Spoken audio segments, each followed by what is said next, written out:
إن الذين فتنوا المؤمنين والمؤمنات ثم لم يتوبوا فلهم عذاب جہنم ولهم عذاب الحریق۔ میرے بھائیوں، اگر میری زبان سے، میرے ہاتھ سے کوئی بندہ محفوظ نہیں رہتا تو میں کامل مسلمان نہیں ہوں۔ ایسے ہی ہے جی، حالانکہ میرا اسلام کیا ہے یا دوسروں کا کیا حال ہے ہمیں سب کو پتہ ہے۔ ہم جب کوئی حدیث کی بات سنتے ہیں کیا اثر ہوتا ہے کہ کوئی نہیں ہوتا؟ ہوتا ہے، تبدیلی آتی ہے۔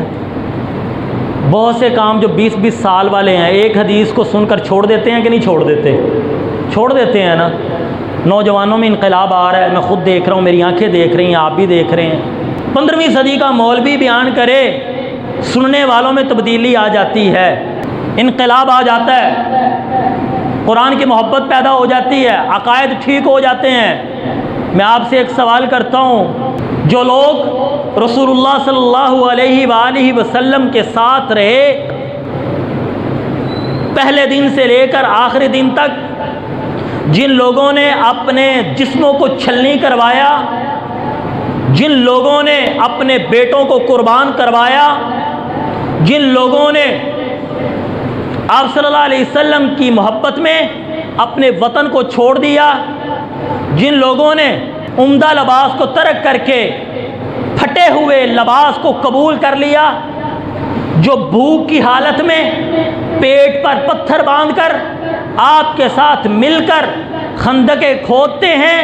میں آپ سے سوال کرتا ہوں کیا ان کے اوپر اللہ کے نبی کی احادیث کا اثر تھا کہ کوئی نہ؟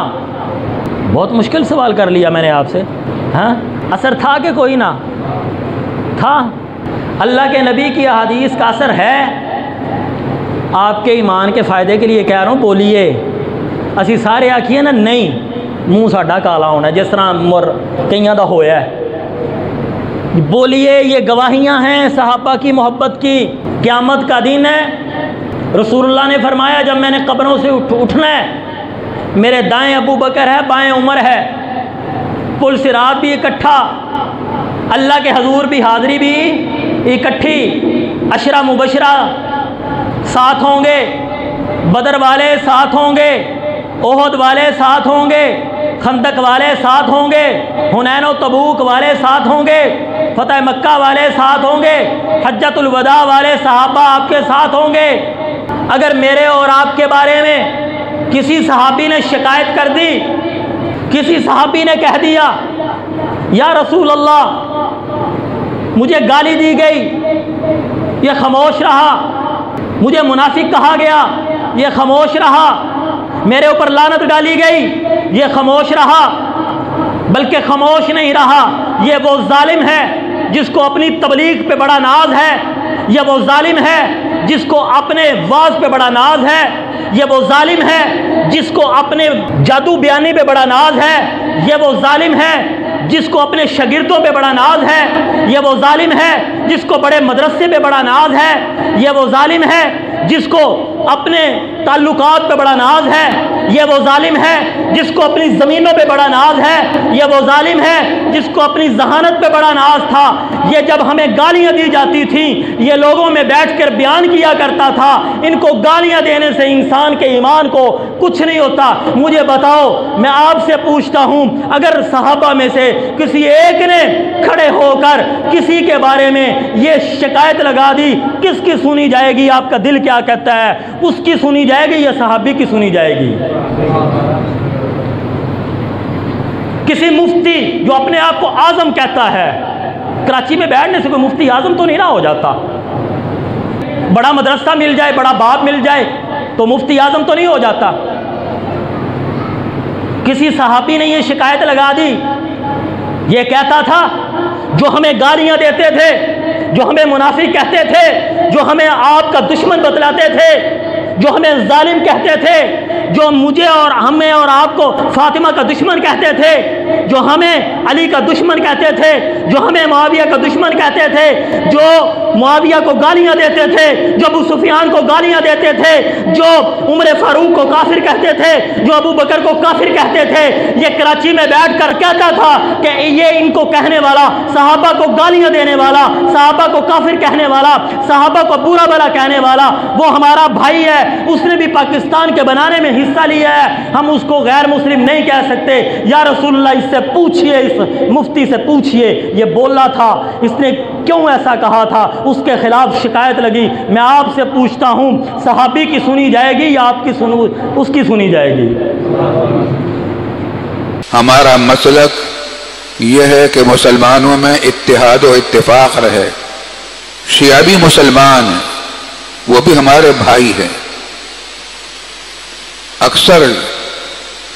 کچھ شیعہ تو ایسے ہیں جو کافر درجے میں پہنچ گئے، لیکن وہ پاکستان میں جو شیعہ ہیں ان کو ہم کافر نہیں کہتے،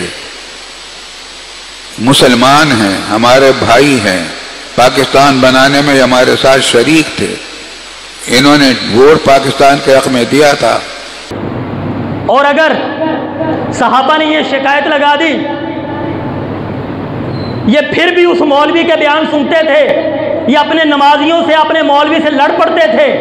جو حق بات کہتا تھا، اور اس کو کہتے تھے تو چھوٹا سا مولوی، وہ مفتی اعظم، تو اپنے علاقے سے باہر نہیں گیا، وہ تو 7 بر اعظم دجال پھر چکا ہے، وہ 7 بر اعظموں میں تبلیغ کے لیے گیا۔ شرابیوں نے اس کے بیانات سن کر شراب چھوڑ دی، قاتلوں نے ان کے بیان سن کر قتل کرنا چھوڑ دیا، چوروں نے اس کے بیان کو سن کر چوری کرنا چھوڑ دی، لیکن اس کے ساتھ ساتھ اس کا یہ بھی کردار تھا کہ یہ آپ کے اور ہمیں 2 حصوں میں تقسیم کرتا تھا، ایک کو کہتا تھا قریش، ایک کو کہتا تھا امیہ، اور ساتھ یہ کہا کرتا تھا یہ امیہ ظالم تھے، بنو امیہ ظالم تھے۔ میرے بھائیوں، میرے بزرگوں، میرے دوستوں، کیا جواب دیں گے؟ اور ہم سے پوچھ لیا، ہم ان کے پیچھے لگتے رہے، ہم نے صحابہ کے پیچھے نہ لگے، ہم اس چھوٹے مولوی کی بات کو نہ مانی، ہم نے وہ بڑے مولوی کے پیچھے لگے رہے۔ میرے اور آپ کی شکایت لگی تو کیا جواب دو گے؟ میں کوئی جذبات کا اظہار نہیں کر رہا، میں آپ کو برنگیختہ نہیں کر رہا، میں آپ کے سامنے حق بات رکھ رہا ہوں۔ حدیث کہتی ہے مسلمان وہ ہے جس کے ہاتھ اور زبان سے مسلمان محفوظ رہیں، جس کی زبان سے معاویہ محفوظ نہیں، جس کی زبان سے ابو بکر محفوظ نہیں، جس کی زبان سے علی محفوظ نہیں، جس کی زبان سے عمر محفوظ نہیں، جس کی زبان سے عثمان محفوظ نہیں، جس مسلک سے ابو بکر کی عزت محفوظ نہیں، جس مسلک سے عائشہ کی عزت محفوظ نہیں، جس مسلک سے فاطمہ کی عزت محفوظ نہیں، جس مسلک سے علی کو بزدل بنا دیا جائے، محبت کے چکر میں بنایا جائے، علی کو بزدل ثابت کیا جائے، علی کو بزدل۔ میں آپ سے پوچھتا ہوں، آپ کی بیوی پر کوئی ظلم کرے، خاموشی سے بیٹھے رہو گے؟ خاموشی سے بیٹھے رہو گے؟ ٹھیک ہے جی، جو کہتے ہیں فاطمہ پہ ظلم ہوا رضی اللہ تعالی عنہ، علی خاموش بیٹھا رہا، یہ کیا کہتے ہیں؟ اللہ کی قسم، اللہ کی قسم، یہ صرف ابو بکر کے دشمن نہیں، یہ سب سے پہلے اہل بیت کے دشمن ہیں، یہ عمر کے دشمن نہیں۔ ہمیں یہ رونا نہیں ہے کہ ابو بکر کو گالی دیتے ہیں، ہمیں یہ رونا نہیں ہے عثمان کو گالی دیتے ہیں، ہمیں یہ پریشانی نہیں ہے کہ عائشہ ان سے محفوظ نہیں۔ اللہ کی قسم، ان کے شر سے تو فاطمہ بھی محفوظ نہیں، ان کے شر سے تو علی بھی محفوظ نہیں، ان کے شر سے تو حسن بھی محفوظ نہیں، ان کے شر سے تو حسین بھی محفوظ نہیں ہے، اور ہم سارے ساتھے ان کے پیچھے لگے ہوئے ہیں، ہمیں پتہ ہی کوئی نہیں ہے۔ آپ میں سے بھی بہت سے نے باہر جا کر یہ کہنا ہے یہ فروق بڑی سخت باتیں کرتا ہے۔ آپ میں سے کسی کے باپ کو گالی دی جائے اور پورا محلہ گواہی دیتا ہو یہ بندہ ولی ہے، اور ایک چند لوگ مل کر اس کو گالیاں دیں، میں دیکھتا ہوں پھر آپ جا کے سلام لیتے ہیں کہ نہیں لیتے، اس کو اپنی شادیوں میں بلاتے ہیں کہ نہیں بلاتے، اس کو کھانے دیتے ہیں کہ نہیں دیتے، میں دیکھتا ہوں۔ خدا کی قسم، ساری کائنات کے باپ، ساری کائنات کے والد، ساری کائنات کی مائیں، اصحاب رسول اللہ کے قدموں کے نیچے ساری مائیں، عائشہ، فاطمہ، سلمہ، میمونہ ہبیبہ کے پاؤں کے نیچے ہیں، یہ اس سے بہت بلند ہیں۔ آپ کو یہ ویڈیو پسند آئی تو ویڈیو کو لائک کریں اور کمنٹ میں اپنے رائے کا اظہار کیجیے، چینل کو سبسکرائب کرنا نہ بھولیں۔